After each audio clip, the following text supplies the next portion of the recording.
So in this episode, we talk about the White Lotus and the masculine-feminine relationship polarity dynamics in the series. So if you haven't watched the White Lotus, I highly recommend that you watch it. It's an amazing series on so many levels, and I think you're really going to enjoy it. There's going to be spoilers, so if you haven't watched it, make sure you watch it. Now, I want to preface this, and this is the first time that I'm doing something like this, and I've been asked to do, polarity reviews for movies and books and things like that. But to be honest with you, that I don't find a lot of good polarity examples out there in movies or books, and this series actually was probably the first one that I was really I saw examples of most of the examples, spoiler alert, are not going to be good polarity examples. If you watched White Lotus, you know what I mean. But the series is so brilliant because it really shows polarity at play, and that's what I wanted to share with you today. And I want to preface this by saying that I have something that I teach all my clients is the fact that you always attract your equal.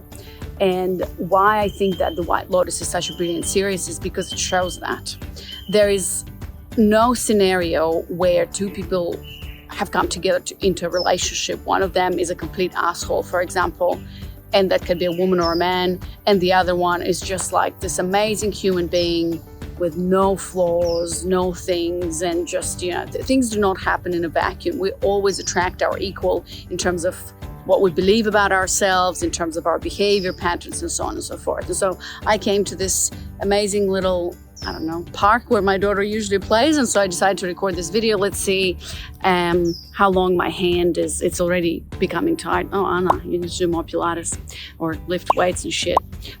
So first, let's start with season one.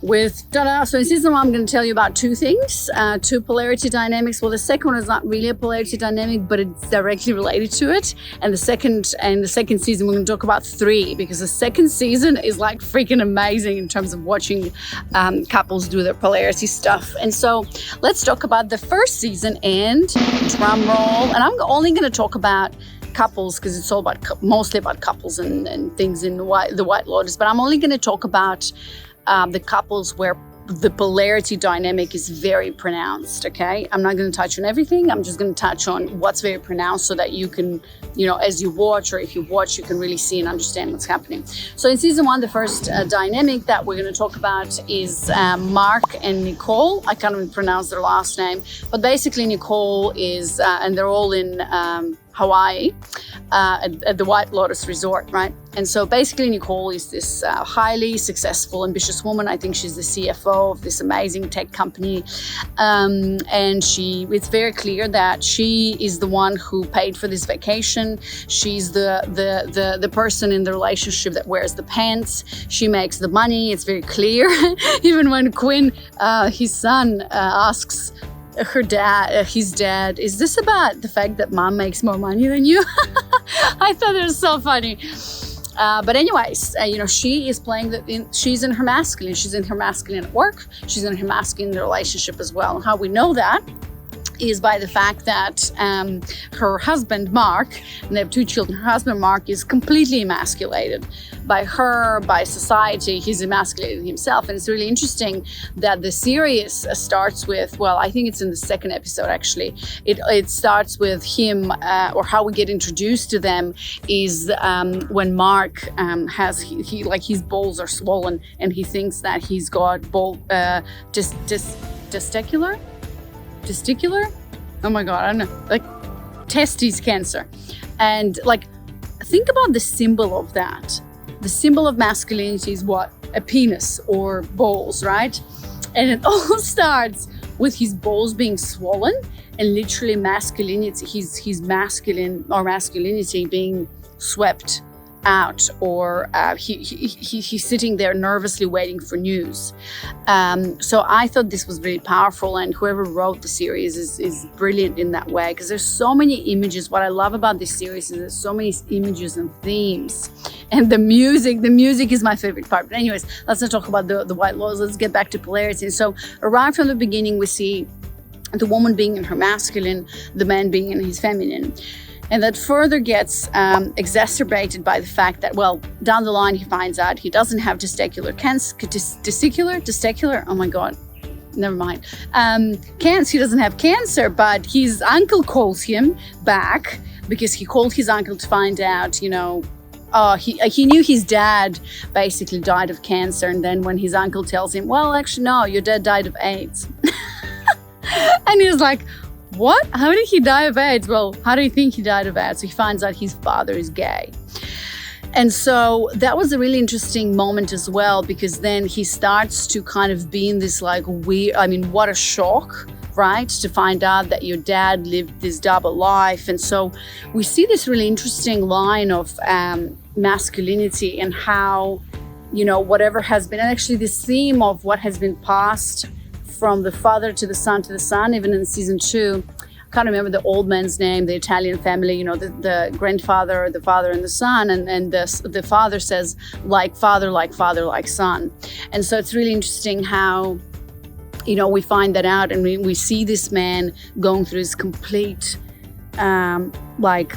life crisis moment to find out that his dad was gay or bisexual or whatever. And he starts to question, how does it feel like when, a man fucks you in the ass or whatever. He even asks the hotel manager. Hilarious. Anyways, and then what happens is he goes into this, it's very clear that this man, here we see not only a man who's in his feminine, but also a man who's completely immature. I don't know if we can call him emotionally unavailable, but he's basically like a toddler, right? Where he shares with his 16-year-old son that he's cheated on his mother because he wants to be honest, whatever. So what he's trying to do is basically heal his relationship with his father through the relationship with his son, which is a completely wrong thing. He needs to be a role model for his son and the father figure. And here he is treating his son as a friend, as maybe even a therapist, or complete mess. And really interesting that while he shares that with his son, we see that there's this symbol again of him giving her as an apology or whatever to his wife when she finds out that he cheated. He bought her, I think, 2 bracelets that were $75,000 each, or both of them, I can't remember.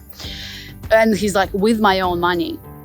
So that was an interesting thing, because it seemed like he almost wanted to prove himself to her by buying her something really expensive that is kind of worth her status or whatever. And then funny enough, those bracelets get stolen, which is also a really interesting symbol or a metaphor. They get stolen by a guy, blah, blah, you know the story if you watched it. And really interestingly, when those bracelets get stolen, she comes into the room, she's the burglar, the thief, and then he tells her, I'm not gonna hurt you, tries to walk out. This is when Mark comes into the room and actually starts fighting with the guy. So notice in that moment what happens. He punches the guy, I think the guy runs out, and in that moment, Nicole looks at Mark as her hero. She even says something like, you're my hero, whatever, and their attraction to each other. So polarity at play. Polarity shifts. She starts to be this damsel in distress that just got, almost killed or murdered or whatever. And he comes in and saves her, right? She's like, oh my God. And of course, that night they have amazing sex. They're attracted to each other, and the polarity shifts. We don't know what happens next, but this is what happens, right? So that's how polarity played there. And I mentioned that. I'm going to mention one more thing here that's important, that kind of has this theme of masculinity running through the father to son line, is that Quinn, the son, who's a 16-year-old, we can see that he starts with being completely cornered by his sister in the room. And I really loved actually that in season 1, this whole gender thing was brought up.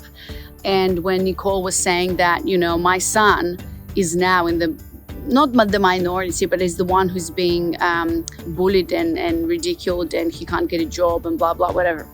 I found that series was so spot on the modern and cultural issues that are happening now. and how it's been portrayed, by the mother, by the father, by the daughter. Oh my God, don't get me started on that girl. And by Quinn. So we see this man, this boy, starting with like completely cornered by his dominant sister in her masculine, and he's just shoved into this kitchen on a mattress, playing his game, whatever. Nobody cares about you. Sit in the kitchen, your place is there, sleep there, nobody gives a shit, right? And so he ends up sleeping on the beach. And when he ends up sleeping on the beach, so the beach is also a metaphor where this young boy basically, I think for the first night he kind of succumbed to that, but the second night he said, fuck it, I'm gonna go and sleep on the beach, right? So it's that rebellious nature of I'm not gonna conform with this, which is very, I don't want to say not necessarily admirable, but I found it really telling. So he comes to the beach, he sleeps on the beach, and then I think the first night he couldn't sleep or whatever, and he sees a whale. He sees a whale in the ocean, and that really kind of wakes him up. And this is again such a symbol, because when a boy comes out of his regular environment, he's maturing, he's coming out of his mother's wing, out of the, dominant sister, whatever, dominant mother, and starts to kind of carve his own path. He starts to notice amazing things in nature. What happens next is, of course, he notices these local team of men who are canoeing, and that canoe and those men, that is his ticket into masculinity. That is his rite of passage, where his father and probably his grandfather has failed to pass this forward. And it's a really interesting and important moment, because when you study, rites of passages for men, which we, by the way, as women don't really know about, don't even care, to be honest, until we actually realize, we actually need to learn about this. And that's why I work with clients in that. And most of my clients say the biggest aha moment was when she was rediscovering, when she was presented with this idea of the masculine journey. And so one of the biggest things that how boys become men is the rite of passages. So in the past, it was, fathers or mentors taking them out into the wild to kill a tiger or a lion, or have some sort of a moment where a boy becomes a man through killing an animal or doing something that is very risky and life-threatening. Well, for this boy, for Quinn, it was that. It was first getting out of the house and fuck it, I'm going to sleep on the beach and I don't care, and I'm going to see a whale. This was a signal. And then seeing that canoe and these men, doing something. It was not about the killing, but it was super scary for him, right? Because he's never, he's all his life, he's been on his computer or on his phone. Even when his dad said, let's go diving, he's like, hell no, right? And so he comes out of this closet and sees these men.